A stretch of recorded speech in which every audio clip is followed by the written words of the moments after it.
अस्सलामुअलैकुम, मैं हूं मोहम्मद औरंगज़ेब खान और तमाम देखने वालों को खुश आमदीद कहता हूं। अब तक की एक ताज़ा तरीन खबर लेकर आप लोगों की खिदमत में हाजिर हूं।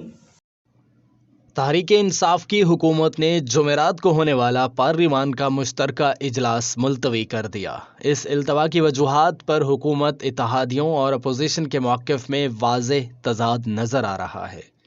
हुकूमत का दावा है कि वह अपोजिशन को इंतखाबी इस्लाहात पर मनाने की एक कोशिश और कर रही है, जबकि हुकूमत की इत्तेहादी जमातों ने तस्दीक की है कि ये इजलास हुकूमत ने उनके तहफ़्फ़ुज़ात की वजह से मुलतवी किया है।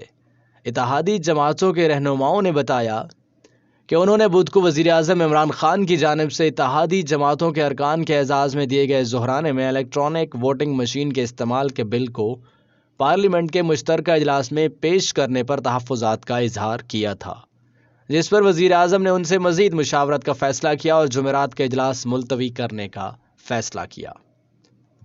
हुकूमत की इत्तेहादी जमात पाकिस्तान मुस्लिम लीग कौफ से ताल्लुक़ रखने वाले वफाकी वज़ीर चौधरी बशीर अहमद चीमा का कहना है कि इत्तेहादी जमातों ने वज़ीर आज़म इमरान खान से कहा कि ये एक ऐसा मामला है कि जिस पर सियासी जमातों की क़यादत से मुशावरत ज़रूरी होगी। अब यहाँ पर सवाल ये पैदा होता है कि इस बिल में ऐसी क्या बात है जिस पर जमातें इकट्ठा बैठने के लिए तैयार नहीं हैं और हर तरफ से इतराज़ात उठाए जा रहे हैं।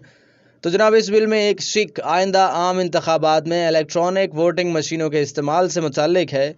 हस्ब मुखालिफ की सबसे बड़ी जमात पाकिस्तान मुस्लिम लीग नवाज़ के रुकन कौमी असम्बली मोहसिन शाह नवाज़ रांझा ने चंद रोज़ कबल बताया कि पाकिस्तान में शरह ख़वानगी इतनी तसल्ली बख्श नहीं है। जिस मुल्क में लोगों की अक्सरियत को पैसे निकलवाने के लिए ATM मशीन इस्तेमाल ना करना आता हो, वहाँ वोटिंग मशीन का दुरुस्त इस्तेमाल कैसे मुमकिन हो पाएगा।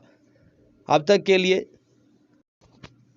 दूसरी जानिब वफाकी वज़ीर इत्तलात चौधरी फवाद हुसैन ने अपने सिलसिलावार ट्वीट्स में दावा किया है कि इंतखाबी इस्लाहात मुल्क के मुस्तकबिल का मामला है और हम नेक नियती से कोशिश कर रहे हैं कि इस पर इत्तफाक राय पैदा हो जाए।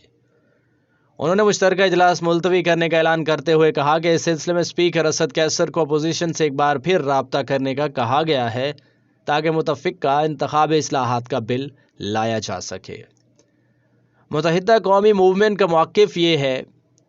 वफाकी वज़ीर अमीनुल हक ने कहा कि इलेक्ट्रॉनिक वोटिंग मशीन पर MQM के तहफ़्फ़ुज़ात बरकरार हैं। इनके मुताबिक EVM पर हमारे ख़दशात हैं जो दूर किए जाएँ। कौफ लीग के मौक़िफ़ से इत्तफ़ाक़ करते हुए अमीनुल हक का कहना था कि MQM की ख्वाहिश थी कि राब्ता कमेटी अरकान से मुशावरत करें, क्योंकि जमहूरी कल्चर का बुनियादी नुक्ता मुशावरत और एतमाद होता है। स्पीकर कौमी असम्बली और चेयरमैन सेनेट भी इल्तवा के हक में थे। ये कहना है फवाद चौधरी का। वफाकी वज़ीर इत्तलात फवाद चौधरी के मुताबिक ये हुकूमत ने आखिरी कोशिश की कि अपोजिशन को इस मामले पर कायल कर ले। इनके मुताबिक अगर अपोजिशन ना मानी तो फिर अगले हफ्ते मुश्तरका इजलास तलब कर लेंगे। उनके मुताबिक ना सिर्फ काबीना में इत्तेहादी जमातों की नुमाइंदगी करने वाले अरकान ने, बल्कि इन दोनों इत्तेहादी जमातों ने भी इस मुतालिक पहले कोई इतराज़ नहीं उठाया है। जी जनाब, ये थी अब तक की ताज़ा तरीन खबर जो मैंने आप लोगों के साथ शेयर की। मजीद वीडियोस के लिए मेरे साथ जुड़े रहें, मेरे चैनल को सब्सक्राइब करें, मेरी वीडियोस को शेयर करें। वीडियो देखने का बहुत बहुत शुक्रिया।